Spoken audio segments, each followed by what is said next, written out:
Hello बच्चों, welcome to this video series of integrated circuit. और आज हमें इस वीडियो सीरीज में एक नए करंट मिरर के बारे में डिस्कस करना है, that is known as cascade current mirror. बच्चों, प्रीवियस वीडियो में हमने देखा विल्सन करंट मिरर क्या होता है और कैसे विल्सन करंट मिरर ज़्यादा सुपीरियर होता है बेसिक करंट मिरर और बेस कंपनसेटेड करंट मिरर से।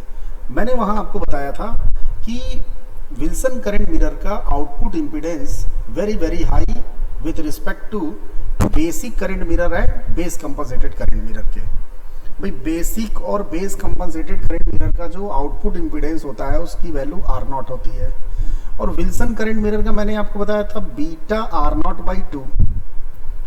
तो अगर बीटा वेरी हाई है तो Z0 की वैल्यू वेरी हाई होगी विद रिस्पेक्ट टू R0।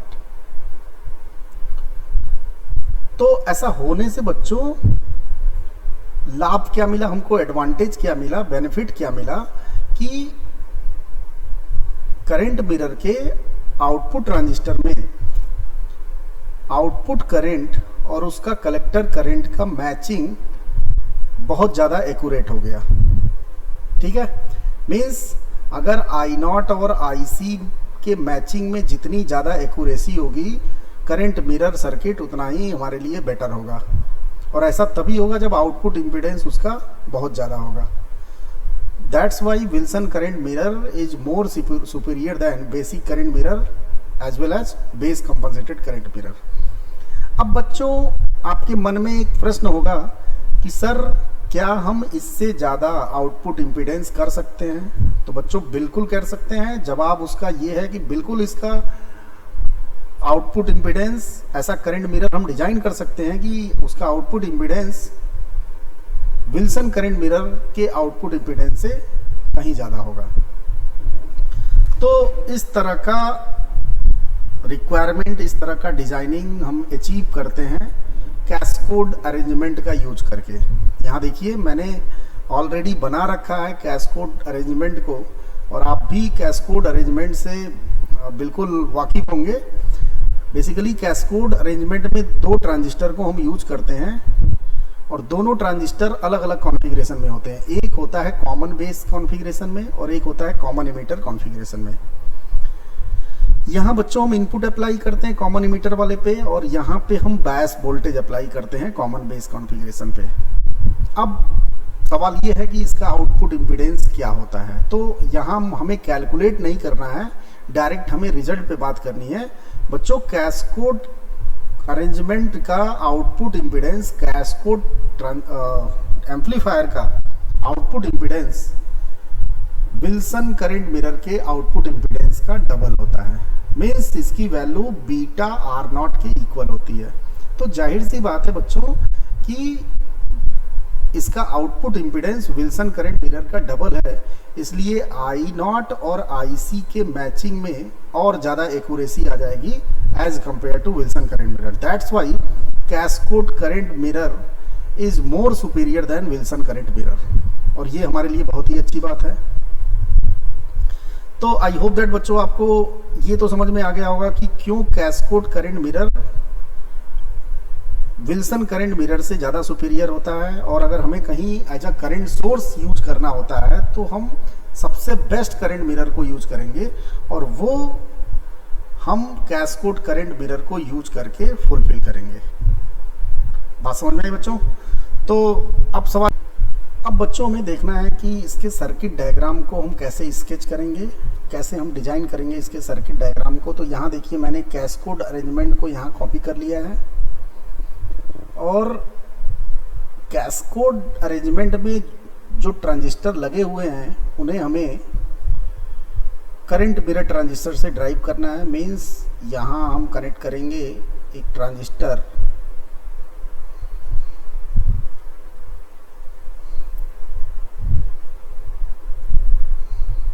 ये करंट मिरर ट्रांजिस्टर होगा।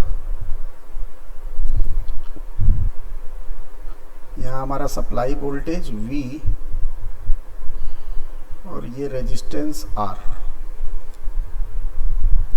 इसे भी हमें ड्राइव करना है करंट मिरर ट्रांजिस्टर से।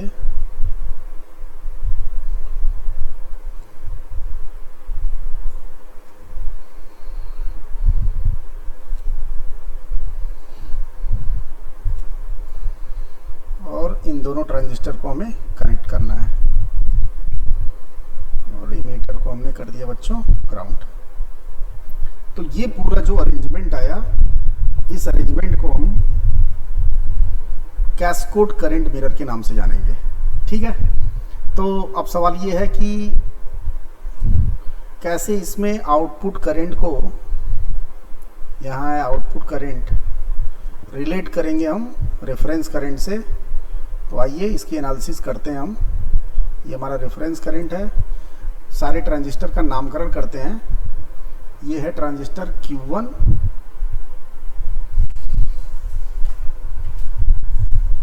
कलर लेते हैं दूसरा। ये ट्रांजिस्टर है हमारा Q1, इसको आप Q1 बनाइए। ये Q1, ये Q2, इसको आप Q3 बनाइए और इसको Q4। ठीक है, तो यहाँ देखिए बच्चों, यहाँ मैंने एक मिस्टेक कर दी। ये भी हमारा करंट मिरर है, करंट मिरर ट्रांजिस्टर। ये दो करंट मिरर ट्रांजिस्टर से हमने कैस्कोड अरेंजमेंट को कनेक्ट किया। तो पूरा सर्किट डायग्राम क्या कहलाया? कैस्कोड करंट मिरर। अब बच्चों रिलेशन फाइंड आउट करने के लिए सारे करंट की मार्किंग करते हैं। जिस जिस ट्रांजिस्टर पे जो जो करंट फ्लो कर रहा है उसके टर्मिनल्स पे उसको हम मार्क करते हैं। तो यहाँ बच्चों आई रेफरेंस है, यहाँ पे IC4 और यहाँ IC1, यहाँ करंट होगा IC2 और यहाँ बच्चों होगा IC4 जिसकी वैल्यू I0 के इक्वल होगी। बात समझ में आई? तो अब हमने current mirror, basic current mirror पढ़ा है। तो by the principle of basic current mirror IC2 की वैल्यू IC1 के इक्वल होगी। बात समझ में? IC1 और IC2 क्या होगा बच्चों? इक्वल होगा। और यहां देखिए, अगर बीटा हमने वेरी हाई लिया हुआ है और करंट मिरर में हम वेरी हाई लेते आए हैं बीटा को, तो यहां भी हम बीटा को वेरी हाई लेंगे। तो जब बीटा बच्चों वेरी हाई होगा तो कलेक्टर करंट इमीटर करंट की इक्वल हो जाएगा, क्योंकि अल्फा की वैल्यू अप्रॉक्सीमेटली 1 हो जाएगी और इमीटर करंट कलेक्टर करंट के इक्वल हो जाएगा। तो यहाँ बच्चों करंट अगर I0 है तो यहाँ भी करंट क्या होगा? I0 होगा। और अगर यहाँ करंट I0 है तो जाहिर सी बात है इसकी वैल्यू IC2 या IC1 के इक्वल हो जाएगी। भाई IC2 IC1 इक्वल है, मीन्स ये चारों करंट आपस में क्या होंगे बच्चों? इक्वल होंगे। बात समझ में आई? यहाँ करंट क्या फ्लो कर रहा है? इसके बेस पे IB। भाई वो हमारा एजम्पशन रहेगा कि Q1, Q2, Q3 and Q4 all are the identical.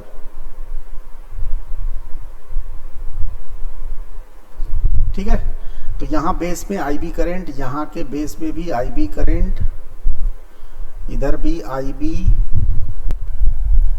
इधर भी IB। तो बच्चों यहाँ जो करंट होगा वो हो जाएगा 2IB और यहाँ का भी जो करंट होगा वो भी हो जाएगा 2IB। ठीक है, अब हमें I0 को I रेफरेंस के टर्म में लिखना है। तो जाहिर सी बात है कि हमें I रेफरेंस को लेके चलना पड़ेगा, क्योंकि हर करंट मिरर में हम I रेफरेंस को ही लेके चलते आए हैं। तो सबसे पहले तो I रेफरेंस की वैल्यू R के टर्म में लिखते हैं। उसके लिए हमें क्या करना पड़ेगा? इस पॉइंट का वोल्टेज फाइंड आउट करना पड़ेगा। तो यहाँ देखिए बच्चों, यहाँ का जो वोल्टेज है वो VBE है, VBE। ठीक है, और यहाँ का जो वोल्टेज है वो भी क्या होगा? VBE। तो यहाँ VBE है तो जाहिर सी बात है कि यहाँ का भी वोल्टेज क्या होगा बच्चों? यहाँ देखिए, यहाँ VBE और यहाँ VBE। तो यहाँ जब आओगे इस पॉइंट पे तो इसकी वैल्यू क्या होगी? लूप हमेशा 0 से शुरू करेंगे, तो 0 प्लस VBE। तो यहाँ पे वैल्यू क्या हो गई? VBE। और यहाँ भी वैल्यू VB, फिर VB और इंक्रीज होगा तो कितना हो जाएगा 2 VBE। दैट्स वाई इस पॉइंट का वोल्टेज हो जाएगा 2 VBE। तो बच्चों आई रेफरेंस की value in the term of R क्या आ गई, V minus 2 VBE divided by R। तो आई होप दैट ये तो आपको समझ में आ गया होगा। कई सारे करंट मिरर में हमने इस तरह की चीज़ें की, तो यहाँ पे बहुत ज़्यादा आपको समझाने की ज़रूरत नहीं है।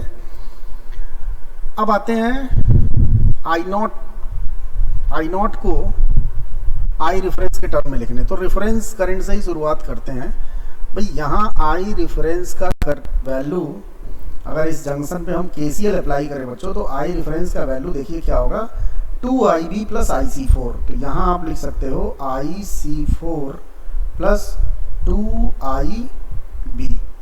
अब बच्चों जो IC4 करंट है वही यहाँ पे आ रहा है भाई। मैंने ऑलरेडी कहा है कि इमीटर करंट और कलेक्टर करंट क्या होगा, इक्वल होगा, क्योंकि अल्फा 1 हो गया।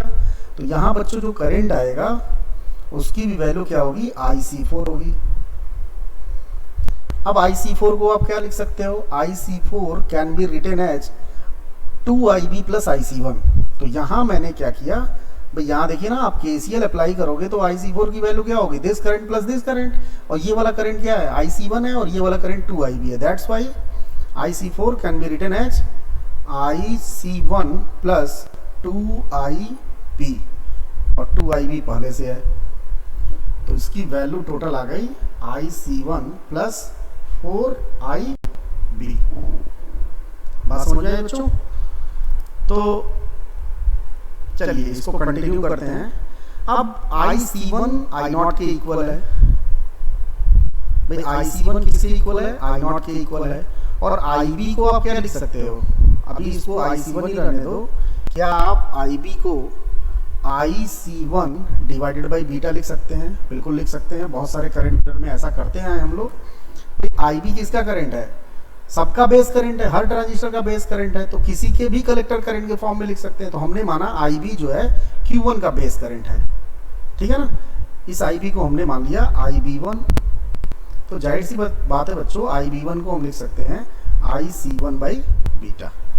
तो उसी कॉन्सेप्ट से मैंने इसको लिखा। अब यहाँ देखिए IC1 कॉमन हो जाएगा, अंदर बच जाएगा 1 प्लस 4 बाई बीटा, और IC1 ही बच्चों क्या है, I0 है।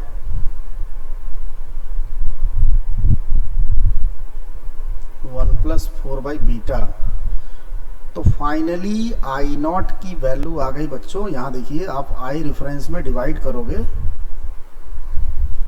तो आई reference divided by 1 plus 4 by beta. तो ये पूरा कंप्लीट I0 की वैल्यू हमने फाइंड आउट कर लिया in the terms of I reference.